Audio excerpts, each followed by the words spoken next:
Assalamualaikum warahmatullahi wabarakatuh. Wal- Eh, Perkenalkan, di sini kelompok kami akan menjelaskan mengenai true experiment design, yaitu desain eksperimen murni. Pertama-tama perkenalkan, nama saya Dian Azhar Ma'ruf, NIM 108, dan Dan teman saya, saya. Dito Purnomedi, NIM 81. Oke, selanjutnya kita lanjut langsung ke materi. Yang pertama di sini eh, eksperimen murni. Penelitian eksperimen merupakan penelitian di mana penelitian memanipulasi variabel bebas untuk dijadikan faktor eh, perlakuan atau faktor interferensi. Kemudian eh, faktor tersebut dimanipulasi dengan sengaja oleh peneliti sehingga merupakan manipulated faktor. Dengan menggunakan faktor tersebut diharapkan akan memberikan pengaruh terhadap variabel dependen. Dengan demikian, penelitian eksperimen berhubungan dengan faktor dengan variabel dependen merupakan hubungan sebab akibat. Selanjutnya, slide selanjutnya. Nah, di sini ada kriteria dari eksperimen. Yang pertama itu kondisi eksperimen diatur secara tertib. Maksudnya variabel-variabel penelitian dan kondisi eksperimen diatur secara tertib atau teratur. Kemudian baik menentukan kontrol, manipulasi maupun random atau acaknya. Kemudian ada kelompok. Nah, di sini sebagian data besar atau baseline untuk dibandingkan dengan kelompok eksperimen. Selanjutnya adalah penelitian peneliti fokus pada pengontrol variasi untuk memaksimalisasi variabel yang diberikan dengan hipotesis penelitian, meminimalkan variasi variabel yang mengganggu. Selanjutnya terdapat variabel internal yang mutlak diperlukan. Pada rancangan penelitian eksperimen umumnya mengetahui apa manipulasi eksperimen yang dilakukan pada saat studi itu memang benar-benar menimbulkan perbedaan. Selanjutnya yang kelima terdapat variabel eksperimental berkaitan dengan bagaimana penemuan penelitian dan berkaitan pula dengan pengembangan pada konteks penelitian tersebut. Selanjutnya ada selanjutnya yang keenam semua variabel itu konsisten. Di sini diusahakan untuk semua variabel yang konsisten tersebut kecuali variabel yang berlaku secara acak sengaja dimanipulasi atau dibiarkan bervariasi. Slide selanjutnya, dan di sini ada unsur penelitian yaitu variabel kontrol, kemudian variabel manipulasi dan pengamat. Nah, di sini variabel kontrol itu berupa variabel yang dikontrol agar bisa dibandingkan dengan variabel awal. Kemudian ada unsur manipulasi, yaitu memanipulasi objek yang diteliti. Kemudian pengamat itu adalah pengamat peneliti itu sendiri yang menyimpulkan perbedaan dari variabel yang sudah dimanipulasi yang dan belum, seperti itu. Selanjutnya, dan di sini ada jenis-jenis dari eksperimen itu eksperimen desain. Yang pertama itu random eksperimen subject only control group design, kemudian random subject control group pretest post test design, Solomon tree group design, dan Solomon for group design. Nah, di sini saya akan menjelaskan mengenai random subject yang pertama. Slide selanjutnya. Ya, saya lanjut. Di sini untuk random subject control group pretest protest design pada eksperimen dengan desain ini, peneliti menggunakan kelompok atau grup pembanding kedua kelompok diacak dengan prinsip atau random assessment.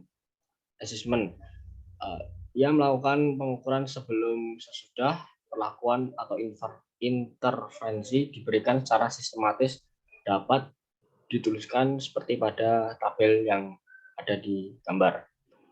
Untuk keterangannya, R adalah random dan centang adalah ada, serta Y nilai pengamatan atau hasil pengukuran.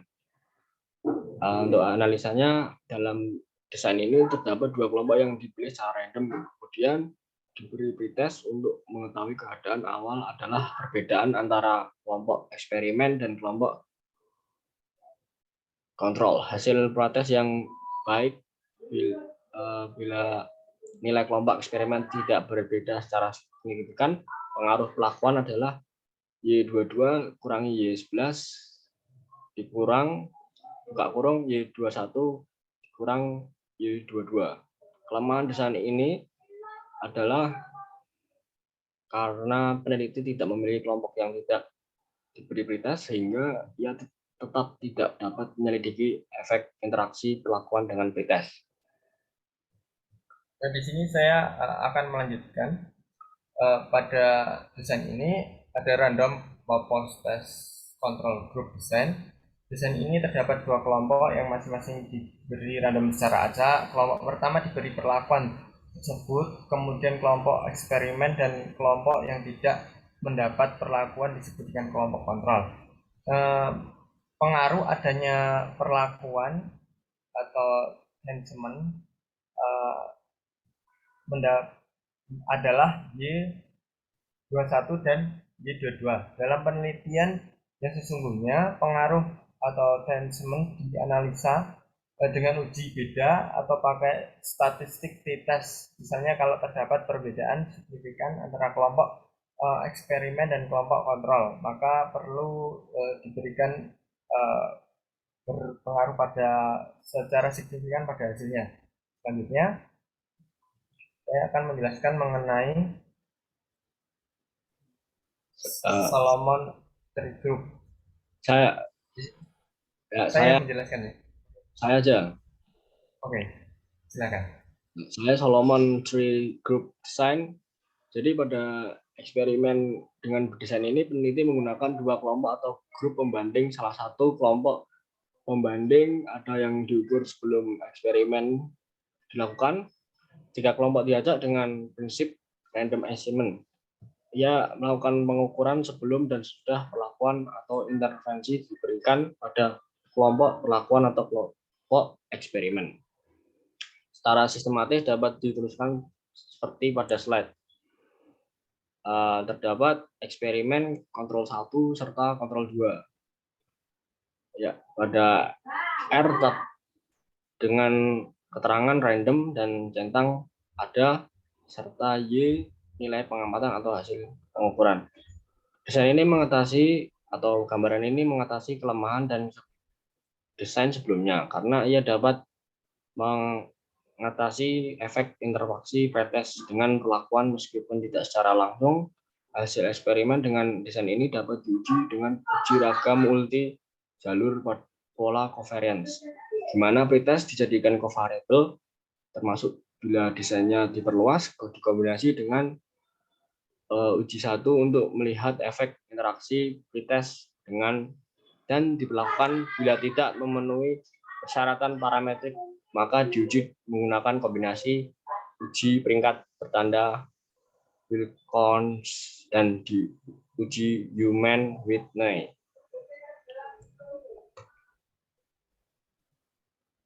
Dan untuk Solomon 4 Group Design, yaitu eksperimen dengan peneliti menggunakan dua atau kelompok grup pembanding. Salah satu kelompok pembanding ada yang diukur sebelum eksperimen dilakukan. Tiga kelompok diajak dengan prinsip random assignment, lalu melakukan pengukuran sebelum dan sudah perlakuan intervensi diberikan pada kelompok perlakuan atau kelompok eksperimen. Secara skematis dapat dituliskan seperti pada slide. Ada grupnya eksperimen, kontrol, dan kontrol. Dengan keterangan seperti biasa, R adalah random, centang adalah ada, dan Y nilai pengamatan atau hasil pengukuran. Desain ini merupakan pengaruh pretest terhadap kelompok eksperimen. Dapat dilihat dengan membandingkan pada kelompok eksperimen yang tidak menggunakan pretest. Desain ini melibatkan penempatan subjek secara random pada salah satu dari 4 kelompok. 2 kelompok diberikan pretest dan 2 kelompok tidak. Salah satu dari kelompok pretest dan satu dari kelompok non pretest diberi melakukan eksperimental. Keempat, kelompok diberi post test. Desain ini merupakan kombinasi dari kelompok kontrol, pretest, dan post test.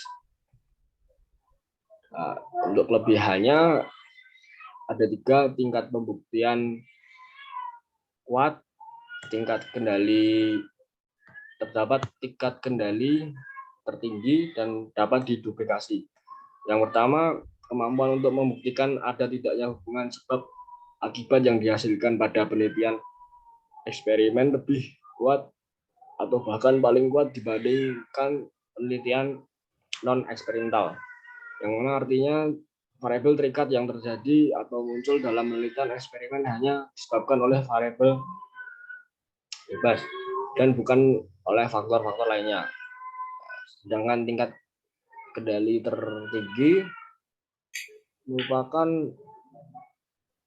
variabel yang dapat dikontrol sendiri atau dikombinasikan dengan yang lain untuk menentukan apa yang dapat terjadi ketika setiap skenario diselesaikan, dan dapat diduplikasikan artinya peneliti eksperimen memungkinkan siapapun untuk dapat memeriksa dan memverifikasi hasil yang dipublikasikan, yang seringkali memungkinkan hasil yang lebih baik untuk dicapai karena langkah yang tepat dapat memberikan hasil yang tepat.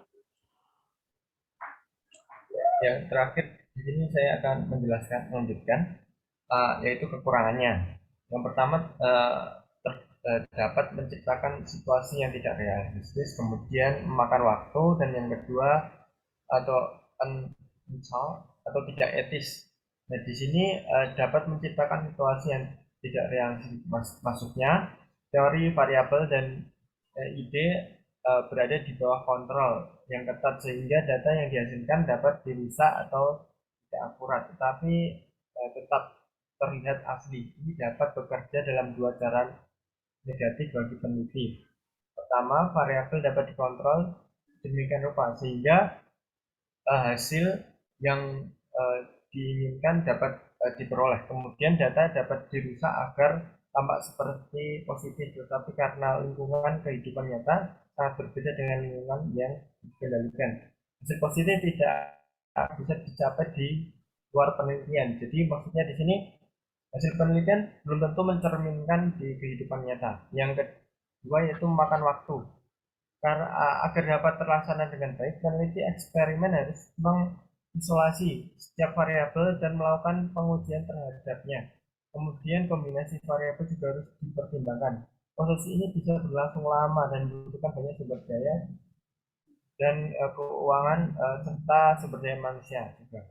Selanjutnya yaitu yang ketiga adalah tidak etis. Dalam penelitian eksperimental, terutama pada eksperimental true atau sungguhan, dampak kurang baik pada psikologi dan moral subjek atau variabel yang diuji. Karena peneliti memberikan perlakuan kelompok eksperimen dalam jangka waktu tertentu yang cenderung tidak memperhatikan kondisi dan kebutuhan subjek penelitian sehingga fisik psikologi subjek penelitian dapat terganggu. Sekian dari kami. Apabila ada salah kata, kami mohon maaf. Wassalamualaikum warahmatullahi wabarakatuh.